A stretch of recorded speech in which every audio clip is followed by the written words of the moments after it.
சீன நிறுவனத்தால் உருவாக்கப்பட்ட ஒரு ஏஐ கிட்டத்தட்ட வந்துட்டு இது வந்து ஒரு யூசராக நீங்கள் பார்த்தீங்கன்னா ChatGPT பயன்படுத்துவதற்கும் டீப்சீக்குக்கும் பெரிய வித்தியாசம் கிடையாது.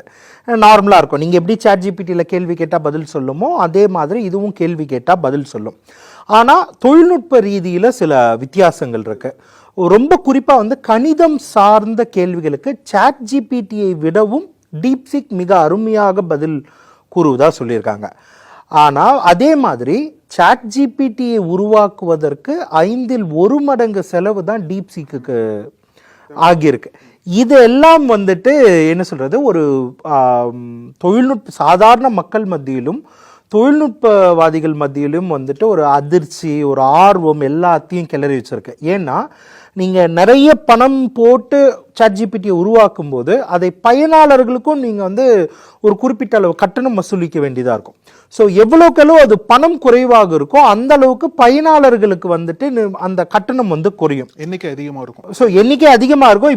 இப்போ ஒரு சாதாரண மனிதர் இதை பார்த்துட்டு இருக்கிறவர் வந்துட்டு ஒரு ChatGPTயை நல்ல சர்வீஸை பயன்படுத்தணும்னா நான் இவ்வளோ பணம் கட்டணும், 1000 ரூபா 2000 ரூபா கட்டணும், அதை எனக்கு வந்து ஒருத்தர் 100 ரூபாய்க்கு கொடுக்குறாருன்னா அவருக்கு மகிழ்ச்சி தானே. அந்த அளவில் இது வந்து பயனாளர்களுக்கும் ஒரு மகிழ்ச்சியான செய்தி.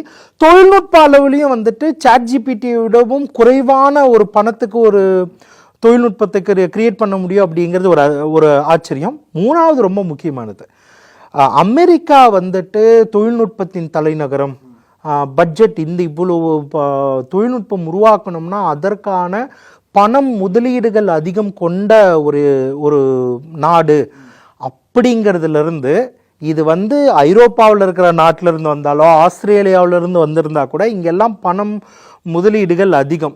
ஆனால் சீனா மாதிரியான ஒரு வளர்ந்து வரும் நாடு, 3ஆம் உலக நாடுன்னெலாம் பேர் எடுத்துக்கிட்டு இருக்கிற ஒரு நாட்டிலிருந்து இப்படி அமெரிக்காவுக்கு நிகர் காம்படிஷனாக வந்திருக்கிறது இருக்கு இல்லையா, இது இன்னொரு ஆச்சரியத்தை நமக்கெல்லாம் கொடுக்கும்.